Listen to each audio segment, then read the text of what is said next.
I can like bring it back. So I was talking about androgen insensitivity, and I was talking about what we call like complete androgen insensitivity, where like the runner that we were talking about earlier, where they're just like female, most of them identify as female, but like that's not always.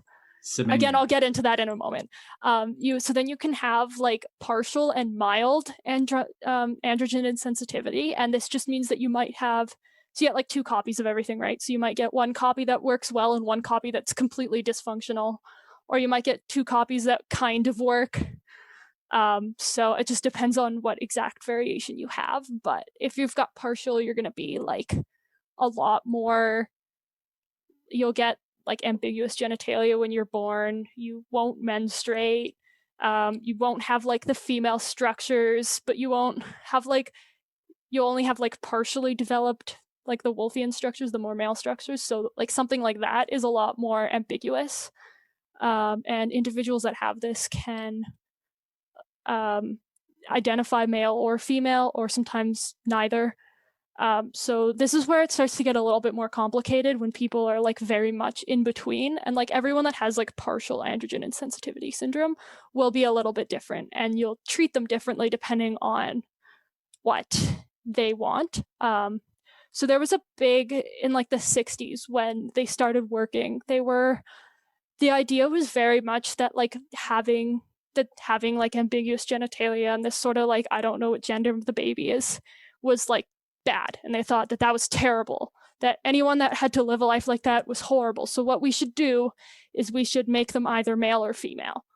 And it was basically kind of left up to the parents, but also surgeons, and like they'd do some genetic testing. But I mean, again, they were really only looking at chromosomes, because they didn't really have the ability to do as intensive genetic testing as we have now. Just technology changes.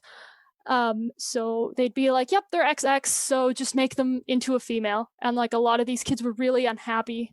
They would have like long like pamphlets that they would give people about like how to lie to your child about how they were born. And like it was just overall not really a good idea, because you're just taking all the choice away from this person. And then sometimes the surgeries that they would do on, like if they decided to, and like they would use silly things like the size of their penis when they were born to be like, yep, it's too small, so we're going to make this into a female, which is like really messed up.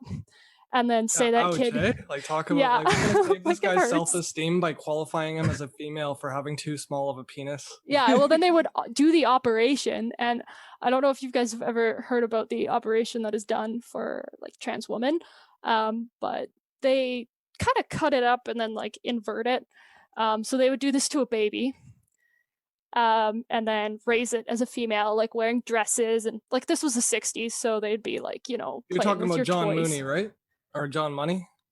Perhaps. I didn't. The doctor's name? I think there was like some John Hopkins University, something that I was hearing about. So I'm not exactly sure where. Like some of this I remember from my degree, and some of those I read about in the last few days. So like if I knew where I knew everything I know from, I wouldn't know as much. But because we have I looking this up just quickly, and we have John Money and David Reimer. Okay, who were doing the first gender reassignments. Yeah, so they were like advocating for like we should just make them something, whatever is like easier to surgically do. Or sometimes the parents would be like, no, I really, really want to have a son. So then they would just like make it into a boy. And like a lot of the kids were pretty unhappy because they were being lied to, really. And sometimes you chose wrong. So they'd be like 15 and be like, yeah, I'm definitely a woman. And they're like, well, too late. So nowadays the idea, and I like, just because I don't want people to like have the wrong assumptions about how it's treated nowadays, I did actually go onto like resources that I have access through pharmacy about like current medical, like what's recommended for doctors. And like very much the recommendations now are in what we call shared decision making, which is basically just sitting down with the patients and the patient's parents' family and saying, look, here's the facts, here's your options, here's the pros and cons of these options. what do you think? And if they say, I have no idea, then you can make a suggestion, and you're working with the patient to like try to figure out what the best idea is. This is something that's very, very much being pushed in classes and schools now in medical professions, is just to like, instead of just saying, like walking into the office and just being like, yep, here's your drug kit, go home, bye. You really want to sit down and say, like, this is how this drug works. Like, this is how this other option works. Like, what would you prefer? Like, would you rather like have a drug that could make you gain weight or have a drug that could make you sleepy every day? So you kind of like are involving the patient a lot more. And that's kind of what the idea is now.